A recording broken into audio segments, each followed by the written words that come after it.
refazer pontes afetivas muito grande. É muito louco. Duas coisas que acontecem no passeio, por exemplo, e que eu adoro. Quando alguém chega e fala assim, puta, minha avó contava essa história pra mim. Ou então, a outra frase que eu acho maravilhosa é, eu nunca tinha ouvido falar nisso, passo aqui todo dia. São as coisas que eu acho mais legais. A gente não faz só passeio no cemitério, faz passeio no centro da cidade. O centro da cidade de São Paulo é muito assombrada, né? Tem muitas histórias ligadas a traumas da cidade. Então, o que eu acho mais legal disso tudo é experimentar essas possibilidades de contar as histórias a reboque. Claro que tem um magnetismo imenso, mas a reboque, a gente trazer a história regular da cidade, trazer um monte de reflexão. Afinal de contas, por exemplo, a gente vai falar de milagreiros, né? De pessoas que morreram e fazem milagre no cemitério, por exemplo. Pô, você identifica uma porrada de violência. Violência contra a mulher, violência contra a criança, escravidão, umas puta desgraça, umas tragédias imensas. Porque afinal de contas, tô falando muito, mas afinal de contas, a história de fantasma, eu sempre digo que quem acredita em fantasma resolve a maior questão existencial da humanidade desde que ela percebeu a sua consciência. Imagina. Se tivesse uma resposta sobre isso. Existe vida após você acredita em fantasma? Existe vida após a morte, tá resolvido. Foi comprovado cientificamente, pronto. Então, muda o mundo. Muda mesmo. Muda tudo.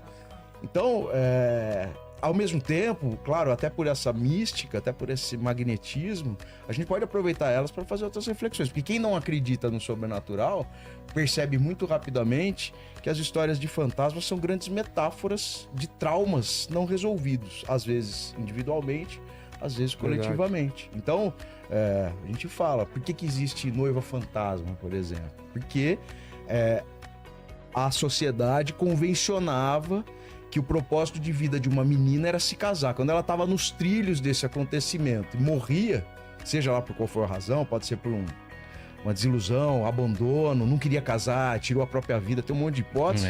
O que acontece? Assassinada pelo futuro marido, que tem casos assim também. Opa, ela volta nesse looping porque tá lá. Isso para quem acredita. Para quem não acredita, quer dizer, se incutiu no senso comum, que é o grande propulsor de imaginário popular, a partir desse trauma, essa história que é, na verdade, muitas vezes até um instrumento de você conseguir digerir essa tragédia. Você falou que tem 3 histórias na Consolação, mas é que o pessoal tá perguntando aqui que passeio, mas não, e vamos falar também, quando você sabe da história, quando tava fazendo o metrô lá da Paulista, que passava por baixo do cemitério da Consolação, tinha histórias, né? Um monte de história, na verdade. E coisas estranhas que aconteciam. No cemitério da Consolação tem a lenda dos Matarazzo, né? Porque lá tem um... Vê se acha a foto Tem um mausoléu, né? O mausoléu dos Matarazzo, que é o maior da América do Sul, se eu não me engano. Para ser considerado mausoléu, não é um túmulo simples, são aquelas construções meio enormes. Tanto que a deles é linda, assim. Eu acho que é um dos únicos no Brasil que tem cripta, né? Porque no Brasil não tem muita cripta. O que é uma cripta? Que é o subterrâneo, né? Quando você desce, é maravilhoso. A gente tem, assim, pra entender um pouco, você tem o túmulo que normalmente é pra uma pessoa. Túmulo, uma sepultura, um buraco. Isso.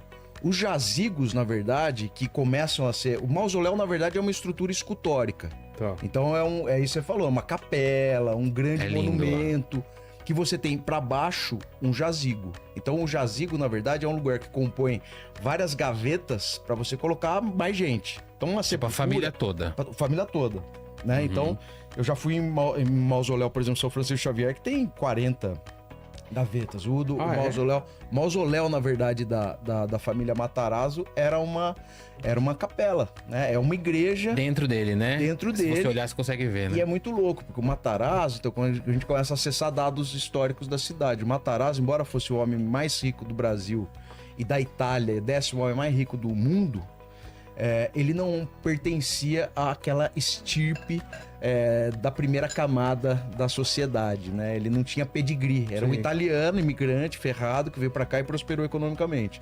Então quando ele quer comprar um espaço, porque o cemitério sempre foi um lugar de convívio social também. Também, né? Muito, e você reproduzia o seu status, você reproduzia o seu status social nesse território. Então o Matarazzo, ele queria um espaço no cemitério da Consolação e deixar ele comprar num lugar nada nobre. Ele tá lá no fundo. Lá no fundão, né? Sério?